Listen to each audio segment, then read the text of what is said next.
Hey, I'd like to welcome you to another episode of the Mission Matters Innovation Podcast, your source for all things innovation. My name is Adam Torres. You can follow me on Instagram at AskAdamTorres. Keep up with my book releases, book tour schedule, signings, all that other good stuff.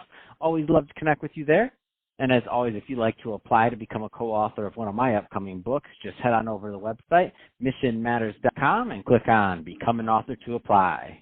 All right, so today I have Marc Pierce on the line, and this is a special reunion 2020 episode. What is that? That's when I had a guest on in the past, and I liked them so much I had to bring them right on back. So Marc is also the president and founder of Stonegate. So first, Marc, welcome back to the show. Thank you very much. It's great to be back. Oh man, so I'm excited about today's topic. So, is traditional market research dead? I mean, how are new customers thinking, and how do the businesses better reach them? I mean, you're the guy I want to talk to about that. But before we get into that, let's get just a little bit further into what you do over at Stonegate. I don't want to assume that all of our new listeners caught your first episode. So tell us a little bit more about Stonegate, please. So we are a software as a services company, and we've built one of the industry's first retention automation platforms. What that basically means is it helps us help our clients keep track of their customers all along the customer journey and know at any point in time what's most important to their clients, together with how well they're delivering on what's most important, so they know if there's a gap between sort of expectation and delivery, they can dive right in real time, address that gap so they don't get to things like contract renewals, find out their customers are pissed off and leave them. I mean, that's a great way to explain it. So we don't want mad customers that leave us. If you can retain clients and grow those relationships over time, much better than always trying to get new ones if you can do it. So that being said, the name of the game being retention, embracing the new way customers think. I mean, where do you want to start with this one? Well, what's really interesting is our first generation platform was predicated on a traditional type survey tool where we would ask a series of questions in terms of what was most important and how well they're delivering on their needs. Well, now that we've sort of analyzed literally tens of thousands of participants over the last couple of years, and this is coupled back with my career in market research, which started, I'm afraid to say, almost 30 years ago, it's been very interesting to see that the way market research is evolving is not keeping up with the pace and change of technology. Essentially, the way traditional market research is done today is still very much the same way that it was done, believe it or not, in the 1930s when it first came about. And you might have heard the thing called a Likert scale, or that scale when you rate something on a 1 to 7 or 1 to 10. This stuff has not changed literally in almost 100 years. Pretty amazing. Wow. I mean, when you look at other industries and other things, like for there to be status quo over 100 years, that's like saying, I mean, it's not a principle, right? Like this isn't like a mathematical equation. There can be innovation here. So what do you think this next step is in this innovation?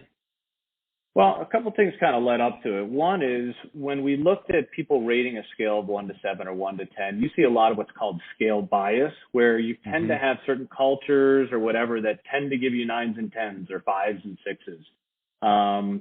You also see, sort of over-reliance on things like one score, which is a net promoter score based on a scale of 1 to 10. But what you don't see is really embracing the way that technology is evolving and what I call the ever-evolving emoji. People don't think in numbers today. They think about in smiley faces. Think about when you talk to a friend and you send them a thumbs up or a happy face or a sad face. What we find is that it's a better way for us to communicate. We communicate in emoji or emoticon or pictorial way, which is a far better representation than, let's say, a traditional scale of 1 to 7 or 1 to 10. Oh, that makes so much sense. And when you think about it, when's the last time you told somebody, out of 1 to 10, how good of a job did I do? Like in conversation, like when's the last time you did that? Probably never. Yeah, no, not at all. And then the other part that's interesting too, and I love this, but and I'm not a user of Tinder, but I hear from my 20-year-old son this whole concept of swipe left, swipe right? People are used to more limited choices. Do you like A or B, A or B, A or B? Not, hey, let me give you a list of 40 things and you tell me what's, most and least important. So essentially what we now have discovered is taking a page out of that Tinder playbook. So when we ask customers about what's most important, it's more about showing them simple pairs of attribute A versus attribute B, allow them to sort of swipe left, swipe right, and then continue on. So now using this combination of sort of a pair of choices together with emojis, you're able to cater much more to the way that people think today, especially in a mobile environment, and get a much more real and actionable result than you could on a traditional survey type tool. What's been some of the response to this? Like, tell me a little bit more about kind of the feedback and what this data has allowed you to do for your clients. Well, the biggest thing is you get higher levels of participation because you almost make it a little bit more fun for the respondent. I mean, every single industry still needs direct feedback. You know, as much as you want to model things with AI, there's nothing better than true perspective. So simply making it a more enjoyable experience is probably the biggest. But the other big thing that hasn't been done in the past is the immediacy of response that we can give to that. So how many times have you taken a survey and you never hear anything from it, right? It's like, oh, it's just going off into Neverland. Well, what we're doing now is that you can take all of this data in real time and you literally can show them at the end, here's a summary of what you told me. Clearly, I've missed the mark because I see your unhappy face on service delivery or responsiveness, and I can immediately provide action.